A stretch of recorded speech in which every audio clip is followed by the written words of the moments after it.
Welcome to Grant Readiness 111, Step 6. Get it organized. Now we've talked about your assets and determining what the assets are, identifying them, preparing them. Let's get them organized. Getting organized is your best friend. When preparing for grants, when going after these competitions, they could be very, very demanding. You've got grant competitions that are pretty simple, easy, like the Amber Grant. It's about 4 questions. But those 4 questions, if you're really weighing every word, which you should be, can take several hours.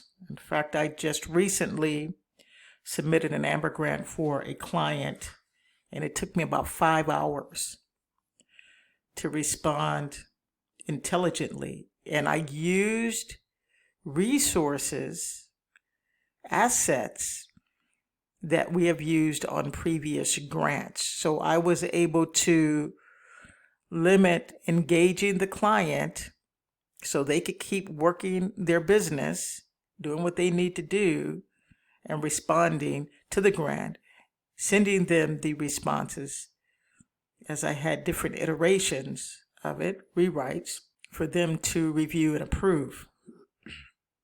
So that's why having these assets and organized come in very handy.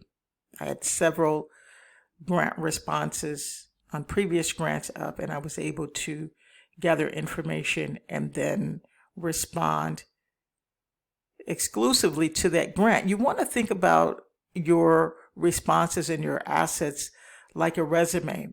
You might have multiple iterations of your resumes based on what the business over the years, right? You were an employee at some point, based on what the company, who the company was looking to hire. So you adjusted your resume accordingly.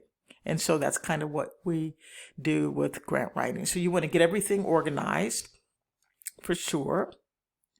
Get it organized, make it easy to find what you need when you need it.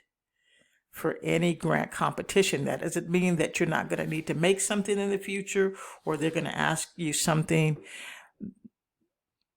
that you don't have a response for, you don't have an asset for, or a document for, or an image for, or a diagram for, whatever the case may be, and you may have to create it. And that's fine. You just add it to your arsenal. And so I am going to show you how I organize grants. And I am going to, let's go to our grant readiness folder. I have a grant readiness master folder. And inside that master folder, so you can see here, grant readiness master folder. And inside that master folder, I have different folders that are important to me. Yours may look a little different, but for the sake of this training, I put together a grant readiness folder. This is not the inside the master folder, and we're going to open that up. And inside that master folder, we have assets, Grant Watch, grant.gov grant, city grants, corporate grants, county grants, private grants, state grants. So I'll break grants out by where they've come from, and then I will organize them that way. So if they're a state grant, you'll have state grants in here. So these are examples of state grants, and then the actual grants that would be inside that. Private grants like the grant Amber Grant or the NACE grant, National Association of Self-Employment. You do need to be a member to compete on those grants. County grants. This is a county grant in Illinois. There's an example of that, Cook County grant folder. And so inside those folders will be the original grants or RFP. So if you see a grant and they're asking for a request for a proposal, an RFP is not a grant. It is a process that's utilized to award grants or to award contracts. It depends on how they're using that RFP, so they can look different. So don't let that confuse you.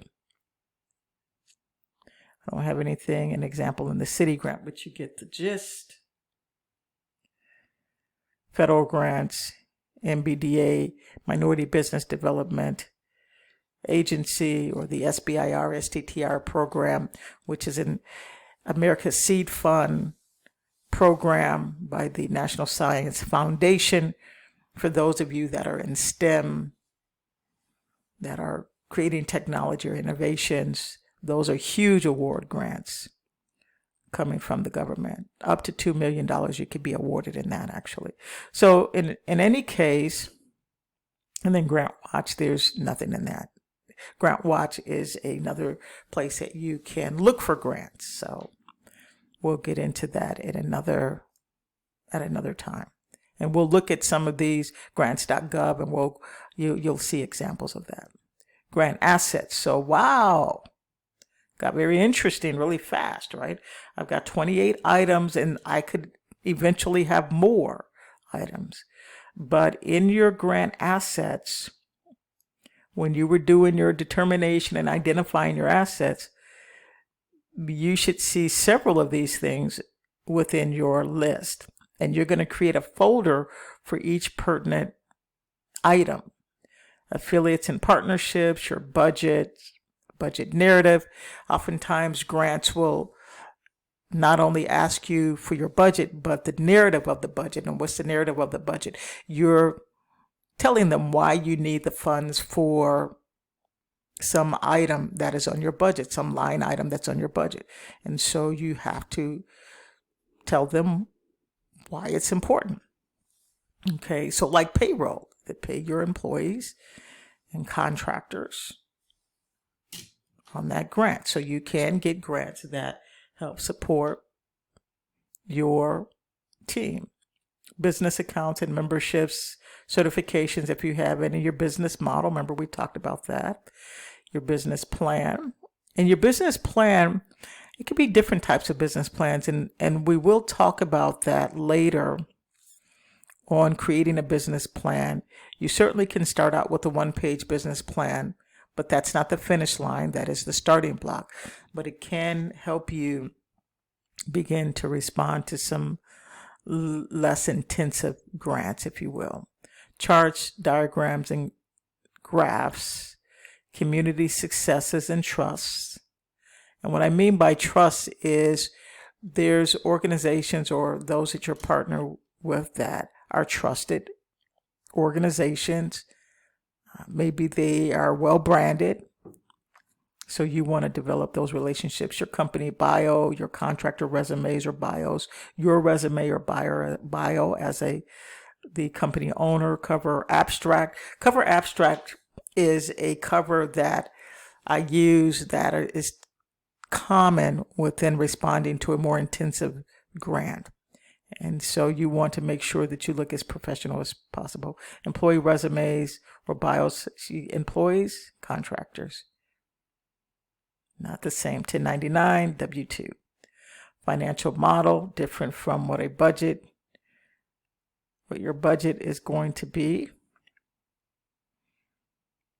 Financial stability spreadsheet, general letters of recommendations and support, grant pipeline, which is really important, creating a grant pipeline so you can track the grants that you are going after, what's being awarded, what's not being awarded, and why. Images, insurance documents, legal documents. So this could have your corporation or your business setup documents. So if you're a sole proprietorship, still you're going to have those documents in there. Logos, and this could be your company logos. It could be logos of affiliates and any intermediaries or partnerships that you may have. Organization history, organizational chart, other. So things that are missed, things that you think are important that should be in here, you can put them in there. You can give them their own name. And storytelling. And so you have your different storytelling, tax documents, videos. If you have any, I've uploaded videos. I've done all kinds of things for my clients in getting them in a position to compete vigorously on their grants. So you want to get it organized. This is the way you want to do it, or similar, or something similar. Getting It Organized. This is Margaret Jackson, radio show personality, small business coach. Tune into the show sometime on AM 1220 KDOW, and you can do that at kdow.biz. Tune in, where we are always helping you go to your next level in business and entrepreneurial dreams and goals.